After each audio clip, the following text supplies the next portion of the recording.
दोस्तों, आज मैं आपको पति पत्नी कहानियाँ श्रृंखला की कहानी नंबर 13 सुनाने जा रही हूँ, जिसका शीर्षक है सीक्रेट का धुआं। तो चलिए कहानी की शुरुआत करते हैं। पर कहानी सुनने के पहले कृपया वीडियो को लाइक, शेयर और चैनल को सब्सक्राइब करना न भूलें। पीयूष और अनामिका की छोटी सी प्यारी सी गृहस्थी थी।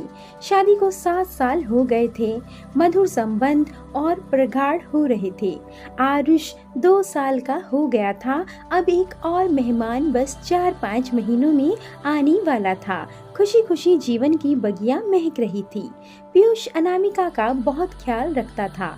अनामिका ने भी जीवन के हर एक पल में पीयूष को हद से ज्यादा प्यार किया। शादी के 5 साल बाद भी यूं लगता कि जैसे अब भी दोनों प्यार में हैं और जल्द से जल्द एक दूसरे के जीवन साथी बनना चाहते हों। रिश्तेदारों और करीबी दोस्तों के अलावा शायद ही कोई समझ पाता था कि दोनों पति पत्नी हैं। हाँ, आरुष के कारण भले ही अंदाजा लगा लेते हों, वरना नहीं। यूं तो पीयूष और अनामिका की शादी अरेंज मैरिज की तरह हुई, मगर सच यह था कि दोनों एक दूसरे को शादी से 2 वर्ष पहले से जानते थे और एक दूसरे को पसंद करते थे। दिल में एक दूसरे को जगह दी तो फिर कोई और दिल में न आया। दुनिया एक दूसरे के दिल में ही बसा ली सदा के लिए। सबके लिए एक नियत वक्त आता है और इन दोनों के जीवन में भी वो नियत खूबसूरत वक्त आया जब माता पिता समाज ने इन्हें पति पत्नी के बंधन में बांध दिया।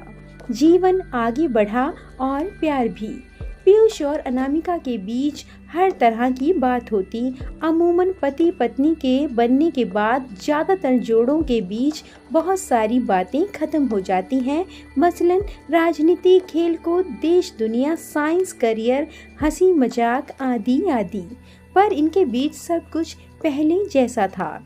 हंसी मजाक, ठिठोली, वाद विवाद, एक दूसरे की टांग खिंचाई, एक दूसरे को खास बातों पर सलाह देना लेना, साथ घूमना फिरना, एक ही प्लेट में खाना खाना, एक दूसरे का इंतजार करना आदि सब कुछ बहुत प्यारा था पीयूष और अनामिका के बीच। ऐसा नहीं कि पीयूष और अनामिका के झगड़े ना होते थे, मगर वैसे ही जैसे दोस्त लड़ते झगड़ते, मुंह फुलाते और आखिर में वही होता, चलो छोड़ो ना यार, जाने दो ना, सॉरी बाबा, माफ कर दो ना, गलती हो गई, और दोनों एक दूसरे को गले लगा लेते।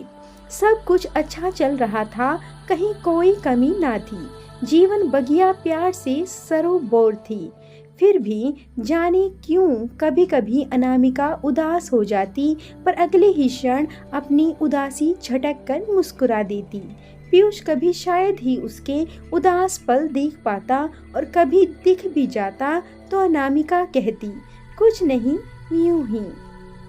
हालांकि पीयूष और अनामिका के बीच भी कई सारे अंतर थे, जो किसी भी युगल में होना स्वाभाविक है, क्योंकि 2 अलग अलग परिवार, परिवेश और अलग शहर के लोग एक हो भी नहीं सकते। परंतु दोनों ने एक दूसरे के साथ बड़ी सहजता से हर तरह का तारतम्य बिठा लिया था। प्रेम चीज ही ऐसी है जो स्वयं का त्याग कर दूसरों को खुश करने की कला सिखा ही देती है। मगर इन सब बातों के बीच एक बात ऐसी थी, एक आदत ऐसी थी पीयूष की, जो अनामिका कभी भी दिल से एक्सेप्ट नहीं कर सकी। हालांकि उसने कोशिश बहुत की। उसने कई बार पीयूष से कहा भी, बहुत मिन्नतें भी की कि प्लीज इस आदत को छोड़ दो। ये हमारी प्यारी गृहस्थी, हमारे रिश्ते, हमारे अगाध प्यार के बीच एक दाग है। कहते कहते तो अब 7 साल बीतने को थे।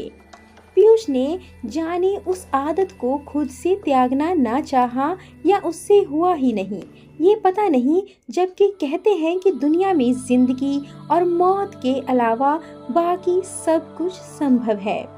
खैर, वक्त बीतता रहा। अनामिका ने अपने मन को ही समझा लिया।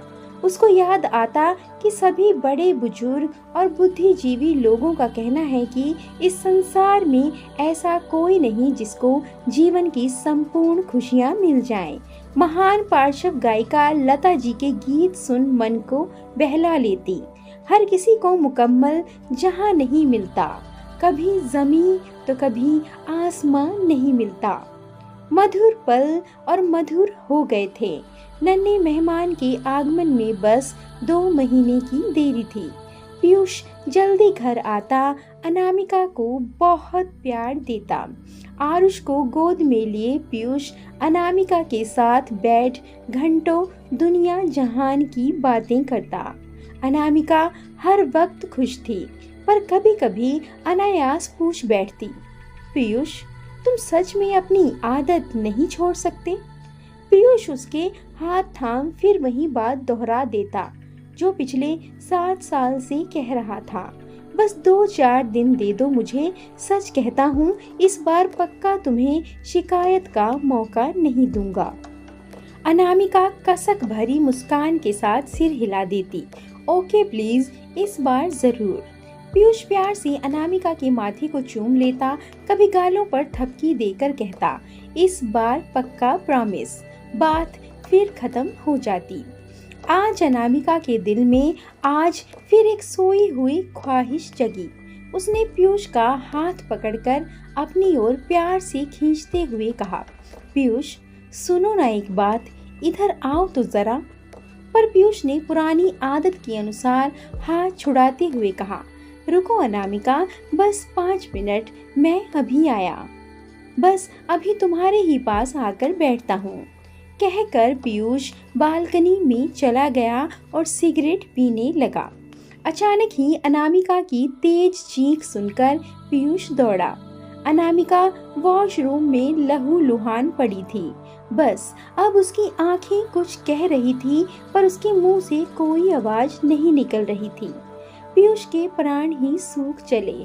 उसने घड़ी भर बिना देर किए एम्बुलेंस बुलाया और अनामिका को कुछ ही पल में हॉस्पिटल पहुंचाया गया। तत्काल इलाज शुरू हुआ। पीयूष अब तक अपने माता पिता और अनामिका के घर वालों को भी खबर कर चुका था। सभी आ गए। सभी अनामिका के लिए चिंतित और दुखी थे। इधर डॉक्टर्स अनामिका की कंडीशन को अब भी खतरे में बता रहे थे। बच्चा पेट में खत्म हो गया था। डॉक्टर ने ऑपरेशन कर दिया था और अब अनामिका को बचाने की कोशिश में जुटे थे। थोड़ी देर में आरुष को लेकर माँ पुनः हॉस्पिटल आई। माँ ने पीयूष के हाथ में एक पेपर देते हुए कहा, ये तकिए के नीचे रखा था शायद। आरुष के हाथ में खेलते हुए आ गया। कोई जरूरी चीज हो शायद, ये सोच मैं लेती आई। माँ पढ़ना नहीं जानती थी, सो पीयूष पढ़ने लगा। उसने पहचान लिया ये अनामिका की लिखावट थी और जगह जगह स्याही ऐसी बिखरे हुए थी कि लग रहा था उसने रोते रोते ही ये सब लिखा है। अरे ये तो अभी शाम को लिखा है उसने, क्योंकि अनामिका की आदत सभी जानते हैं। वो कुछ भी लिखती है तो उस पे अपने साइन करके नीचे तारीख और समय भी लिखती है। मतलब कि जब पीयूष थोड़ी देर के लिए सिगरेट पीने बालकनी में गया था, तभी अनामिका ने ही लिखा था। पीयूष पढ़ने लगा। पता है पीयूष, जब प्यार में हम दोनों सराबोर हुए थे पहली बार, जब हम पहली बार अपनी अपनी दिल की बात एक दूसरे से कहने को मिले थे, जो शायद हमारे प्यार की पहली ही शाम थी। उस दिन हमने समुद्र किनारे बने उस कॉफी होम में समुद्र की लहरों को साक्षी करके एक दूसरे से पूछा था कि हम एक दूसरे को ऐसा क्या दे सकते हैं जो सच में बहुत नायाब हो। मैंने कहा, पहले आप कहो पीयूष। याद है पीयूष, आपने क्या कहा था? आपको तो शायद याद ही नहीं है, लेकिन मैं एक पल भी नहीं भूली। आपने ही कहा था पीयूष कि मैं तुम्हारी सांसों से अपनी सांसों को जोड़ना चाहता हूँ। बोलो, दोगी मुझे ये तोहफा? मैंने आपकी आंखों में प्यार की सच्चाई देखी थी। उस एक पल में मैंने आपके साथ अपना पूरा जीवन देख लिया था। ऐसे तोहफे आप मांगेंगे ये कल्पना भी नहीं की थी। लेकिन आपकी इस ख्वाहिश ने ही मुझे भी ये ख्वाहिश दे दी कि मैं आपकी ये इच्छा ज़रूर पूरी कर दूं। दिल में तो आया था कि अभी ही पूरी कर दूं, पर मैं शादी के बाद आपकी ये इच्छा ज़रूर पूरी करूंगी, मैंने सोच लिया था। लेकिन साथ ही ये भी था कि मुझे आपकी सिगरेट बर्दाश्त ना थी। मैंने अपने घर परिवार में कभी ये सब देखा सहा नहीं था। मुझे इसके धुएं से, इसकी अजीब सी स्मेल से हद से ज़्यादा नफरत थी। मेरा दम घुटने को हो आता है इससे। लेकिन फिर भी मैंने नजरें नीची करके कहा कि सही वक्त आने पर आपको ये तोहफा जरूर दूंगी। आपकी आंखें खुशी से चमक उठी थी। मुझे बहुत अच्छा लगा था पीयूष। फिर आपने मुझसे पूछा कि तुम्हें क्या चाहिए। याद है पीयूष, मैंने एक ही चीज मांगी थी, आप ये सिगरेट पीना छोड़ दो। इसके अलावा मुझे सारी जिंदगी कुछ और नहीं चाहिए। आपने कहा बस एक सप्ताह बाद तुम मुझे सिगरेट पीते नहीं देखोगी। मैं कितनी खुश हुई थी, आप इसका अंदाजा नहीं लगा सकते। लेकिन आपने पलटकर ये नहीं पूछा कि मुझे यही तोहफा नायाब क्यों लगा। मैंने बताया भी नहीं। जानते हो पीयूष, क्यों यही मांगा था मैंने? ताकि मैं आपकी ख्वाहिश पूरी कर सकूं। हाँ पीयूष, आपकी सांसों से अपनी सांसों को जोड़ने की ख्वाहिश मेरे मन में भी जग चुकी थी, पर आपकी सिगरेट ने मुझे ये कभी करने ना दिया। मुझे आपसे बहुत प्यार मिला है पीयूष, बहुत सम्मान मिला है। सच है कि आपको जीवन साथी पाकर मैं इस जहान में खुद को सबसे ज़्यादा खुश नसीब पाती हूँ। हमारे प्यार के अनगिनत पल हैं पीयूष। हमारी एक दूसरे से नज़दीकियाँ तो शरीर और आत्मा की तरह हैं पीयूष, पर बेहद अजीब है ना कि इतने करीब होकर भी वो पल नहीं आ पाया कि मेरा वादा और मेरी एक छोटी सी ख्वाहिश पूरी हो सके। शादी के बाद इन 7 सालों में आपने मेरे लिए बहुत कुछ किया, पर अफसोस मेरी एक छोटी सी ये ख्वाहिश आज भी अधूरी है। कितनी बार मैंने चाहा, मगर हर बार जब भी आपकी सांसों के हम कदम बनना चाहा, हर बार वही सिगरेट की अजीब सी गंध ने मुझे मुंह फेर लेने पर मजबूर किया। लेकिन आपने कभी समझने की कोशिश नहीं की। क्या कोई यकीन कर सकता है पीयूष कि पति पत्नी होकर, एक बच्चे के माता पिता होकर भी हम एक दूसरे के होठों के स्पर्श को नहीं जानते? लोग हंसेंगे कि ये क्या बकवास है। भला ये 7 साल के दाम्पत्य जीवन में ऐसा पल ना आया हो। मैं कैसे कहूँ कि ये हमारे अटूट बंधन, गहरे प्रेम के बीच ये एक दाग की तरह है, मगर सच है। आप नहीं समझोगे पीयूष, लेकिन मैं अब समझ गई हूँ। आप मुझे भी शायद छोड़ सकते हो, लेकिन सिगरेट को नहीं, कभी नहीं। मैं फिर आज इसलिए लिख रही हूँ पीयूष, क्योंकि आज हद से ज़्यादा दिल मचल गया था और लगा था कि आपने आज तो बहुत देर से सिगरेट नहीं पी है। शायद आज एक बार ही सही मेरी ख्वाहिश पूरी हो जाएगी। लेकिन आज भी आप हाथ छुड़ाकर सिगरेट उठाकर चल दिए। मैं रोना चाहती हूँ चीख कर पर नहीं रो सकती। शायद हमारे अगाध प्रेम में ये शोभनीय नहीं होगा। मैं बांटना चाहती हूँ अपना ये दर्द, मगर क्या ये किसी से कहना उचित लगेगा? बेहद अपमानित महसूस करने लगी हूँ आपकी सिगरेट के सामने अपने आप को। कोई तरीका नहीं है मेरे पास अपनी इस अधूरी ख्वाहिश का दर्द बांटने के लिए, सिवाय इसके कि पन्ने पर उतार कर दिल हल्का कर लूं। जबकि जानती हूँ पहले की ही तरह कुछ देर बाद इसको भी फाड़ कर फेंक दूंगी, पर कोई बात नहीं, दिल तो हल्का हो जाता है। I love you Piyush, love you always. पढ़ते पढ़ते पीयूष बेहिसाब आंसुओं में डूब गया।